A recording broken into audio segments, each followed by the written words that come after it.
I want to expand upon something I wrote for Twins Daily about the front office. I am a Twins fan, okay? As if that wasn't obvious, okay? I'm not, trying to, come across as a very serious, objective journalist when I talk about this team.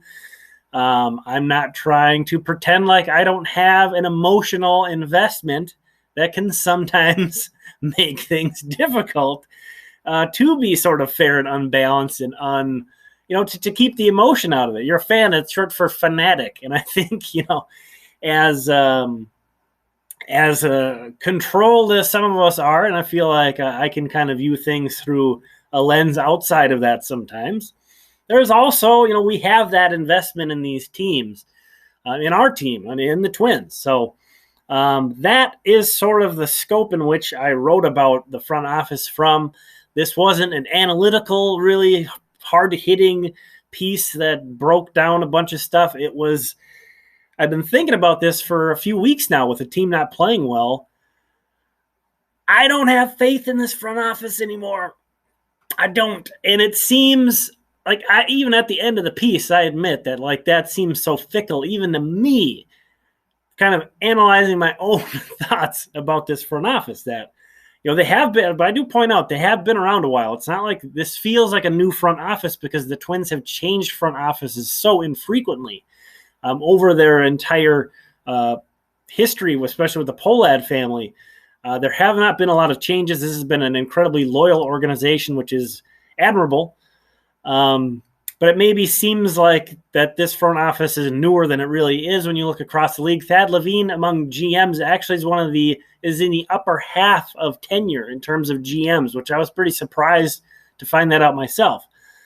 And we tend to really only compare, or really maybe I'm putting words into your mouth, but I know I only see this.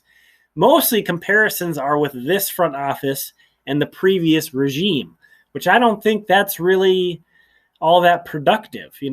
We don't analyze players typically to the player they're replacing. It's more, what are we usually looking at? We're trying to adjust things to league average, figure out if they're an above average, if they're a starting caliber player, if they're a first division caliber player.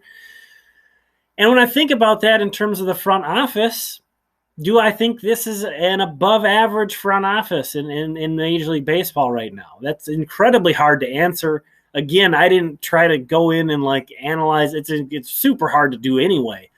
With so many decisions having cascading effects that last, 5+ years in the future, it's incredibly difficult to analyze something like that.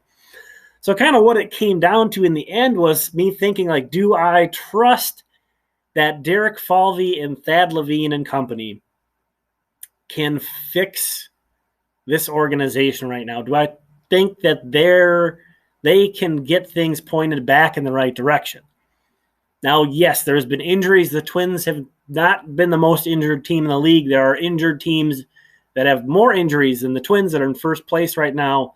The White Sox have been crushed by injuries, and they haven't slowed much. Yes, the pandemic, losing 2020 and that minor league development in particular for a team that likes to grow within, clouds some things, makes things difficult. Absolutely. It's not like there aren't other teams that are getting production from rookies, from players who didn't play in competitive games last year, etc. Yes, we're just going through the list of possible excuses here. Yes, the Twins' payroll is fairly limited compared to a lot of other teams. They're always in the back half in payroll. That doesn't stop Tampa Bay. That doesn't stop Oakland, etc. There are other teams that have navigated these problems and made it out. It is incredibly difficult to do what the Twins are trying to do. They're trying to build a sustainable winner, kind of on a budget. That's you have to win so many of your transactions to make that work without bottoming out, without rebuilding. So this is a difficult task. This is a difficult job. I'm not trying to say that it's not. There's really no other way to say it. I don't have faith that this front office can get the team out of this hole now. They have not been good in free agency. They have not been good in trades. They have not been good in 40-man roster management. I don't, the draft is incredibly hard to dissect at this point. It's so early. I don't love what they've done in drafts as a whole. It's been incredibly position player heavy, and not only that, incredibly sort of corner outfield, first base heavy. They haven't signed their extensions. They haven't signed aren't all working out. Miguel Sano as well as we had hoped. So even without hardcore analysis of trying to figure out where they rank, whatever. When I look at that and I look at all these facets of building a team, now there are other things in that, adding technology. Yes, especially from the Terry Ryan era now, the technology is miles ahead, since the end of 2016 forward. But since the end of 2016 forward, every team in baseball has advanced technology. So I don't know that the Twins, they may have caught up to the rest of the league. I don't know that they're ahead of anyone now. I think this front office has generally done a good job at hiring people. So that's a plus. How do you feel? Are you in the same spot? Now, what can you do about this is maybe the next good question. Does that mean if I was running this team, I would fire them and bring in a new front office right now? No. I don't think there's any way you can do that right now and throw somebody right into the fire at the trade deadline of, hey, fix this problem that we have here. On the other hand, if you keep following Levine in there, they might get the sense that 2022 is a very key year for us in terms of job security, and they may make trades at this trade deadline and get less value for more immediate pieces for this team in trades because they're trying to kind of save face for next year. I don't know that that's the worst thing ever, but that's something to keep in mind as you kind of look at things going forward. So no, this isn't like an instant. This was more of an instant revelation on my part, kind of after thinking about this for a while.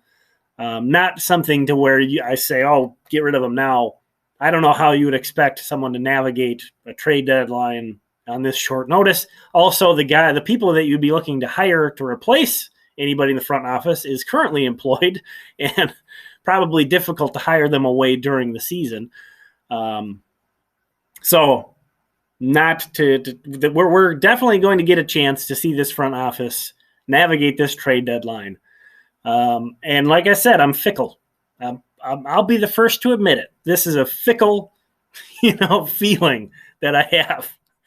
After being mostly satisfied with the front office, 3 months of losing will do that to you. A lost summer will do that to you. So, maybe I'll feel differently the way that the trade deadline goes. I can't imagine that's going to sway me too much. But yeah, I think they can contend again in 2022. I really do think that there's enough pieces here. They have been a bit unfortunate with injuries, and just none of the offseason additions worked out. None of them. So obviously that's on the front office for not pushing the right buttons or making the right decisions. But I think they can be back, but they will have to have a good offseason. They will have to have a good trade deadline. They will have to have a good offseason. I don't know that I've already said it. I don't have trust that they're going to be able to do this. And again, it's difficult. It's very difficult on the budget that they have to make this stuff work out, but it's not impossible. It's not impossible. Other teams are figuring out. They can figure it out too. So I don't know. You tell me what you think. How do you feel about this front office, Derek Falvey, Thad Levine, how they've done so far? Your feelings on them going forward, your feelings on their ability to right the ship. Thank you for checking this out. Again, this has been Tom Froming from Twins Daily. I'll put a link down in the description to that article where I talked about a little bit more of that, and then there's been lots of good feedback and comments on that one. So check that out. We'll talk again soon. If you like this video, please leave a like and consider subscribing for more Twins Talk here on YouTube. Thanks.